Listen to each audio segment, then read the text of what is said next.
Trials of Osiris is returning next week, and there have been a lot of changes since we last played. After getting used to all the buffs and nerfs that we received with Season of the Haunted and testing several different weapons, I have some recommendations on what I think could be some great loadouts to use next weekend. Whether it's your first time here or you're a returning viewer, welcome to the channel. I'm Roger and I'll be your ruggedly handsome host. Without further ado, let's go ahead and get started. The first weapons I want to talk about are lightweight frame pulse rifles. They just received a buff that will let you secure kills much more often. You used to often leave people with a shred of HP before this buff, but lightweight pulses do well at securing kills now. While every lightweight pulse received this buff, there are two in specific that I believe outperform the others and have some meta viability, those being the BXR-55 Battler and the Outbreak Perfected. I made videos on both of these guns recently and showed off how great they are, so I definitely recommend checking those out after to see my point more in depth. Let's get started with the Battler. This gun is unique in that it's a legacy frame, but at the same time, it's also a lightweight frame. The legacy frame allows the gun to perform very well with hipfire shooting, which makes it much better for fighting at closer ranges, which is something that most pulse rifles lack the ability to do. The skill ceiling for getting good at the hipfire is actually quite high in my opinion, and if you could get good enough with it, you could even face off well against some SMGs. Considering the special weapon economy nerf that was just introduced, your primary being versatile is more important than ever. If you run out of sniper or shotgun bullets, then having a primary that can do long and mid-range fighting well, while also having some close range viability is an amazing boon. If you haven't checked this weapon out in a while, then give it a shot. I think you'll be pleasantly surprised at its performance. Our next talking point is going to be the Outbreak Perfected. Yes, you heard that right. I'm sure you haven't heard that name since the dinosaurs roamed the earth, but I'm here to tell you that it's currently performing very well. The Outbreak Perfected is an exotic, so if you're wanting to use an exotic in another part of your loadout, then you'd have to switch it out, but it more than makes up for taking this slot. Every time you get a kill with it, it will spawn nanites that attach to enemies and do some damage. Now the damage they do is basically inconsequential, but the increased damage you get on your weapon shots afterwards is what makes the nanites shine. Oftentimes in trials, enemies love to group up and hold angles together. This weapon is great for deterring this style of play, and can oftentimes net you a double kill, or even allow you to wipe the entire enemy squad. On top of that, you should remember that this gun has Outlaw built into it, so when you get that first kill, you can instantly reload and be ready to take the next fight. Even though it is a lightweight frame, it still has great range. It's a pulse rifle after all, but being a lightweight lets it fight better at those mid-ranges than something like a high-impact frame. I wasn't sure how this thing would perform, but the first game that I slapped on, I was able to get a reran, so suffice it to say,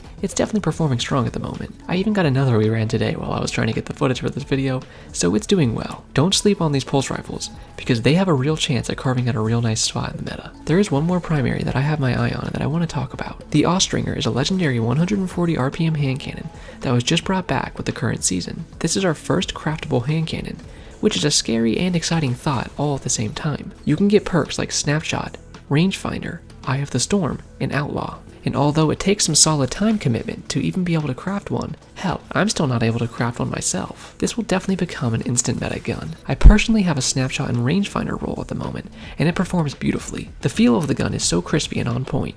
The reticle is clean and simple. A small red dot is often one of my favorites, and that is exactly what this hand cannon offers. I would highly recommend spending as much time as you need on the Leviathan and grind your little booty off until you can craft your own god roll. Hand cannons are, and most likely always will be, the most popular choice in trials. They let you fight well in any range. A roll of the Austringer with Rangefinder could let you fight optimally up to 34 meters, which is nothing to scoff at, but even in close range scenarios, depending on your skill level, you could even outshoot an SMG, or smack an aping shotgunner before they can reach you. I also have a video where I scored a wee ram with this gun if you're interested in seeing a full gameplay video of how well it can perform. I've covered the primary weapons that I have my eyes on for the upcoming trials weekend, but we aren't done yet. We need to talk about special weapons. If you're an avid viewer of the channel, then you know that I'm a huge lightweight frame shotgun kind of guy. They pair perfectly with my aggressive flink shotgun playstyle, but lightweights and all other shotguns got some pretty noticeable nerfs. They have more pellet spread while in air, less one-shot kill distance, opening shot was nerfed, and all special weapons received a nerf with the special ammo economy nerf. If you didn't know, scavenger mods do nothing in Crucible now,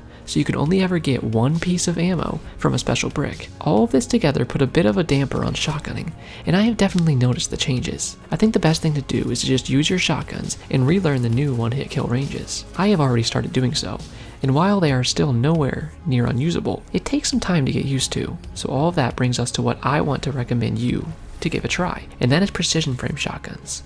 They have more range than lightweights, and I usually sleep on them a bit, but I have been using them a bit more lately and having a great time. The two I recommend are the Fract Fist and the Kinetic Slot, and the retold tail in the energy slot. The fact of this is not currently available as far as I know, but you may have a roll in your vault and I would definitely recommend dusting it off and giving it a chance. The retold tail is also out of rotation right now, but again, it was just available last season through some umbral decoding, so check out your vault and see if you have a good roll laying around. Make sure you do your best to take your time with these guns and aim down sights before you shoot. They are very accurate, and you will be surprised by the one-shots you can get when you take that half a second to aim your best. Now these are all just my personal recommendations based off what I have tried and started to see potential in. If you watched this far, then I appreciate it, and if you enjoyed, then consider leaving a like, comment, subscribe, and hit that notification bell so you know when I upload next. I'd love to know your opinions on these guns and what you think you'll be using when Trials rolls around. For now, I better get back to that Austringer grind. Have a great day, Guardians.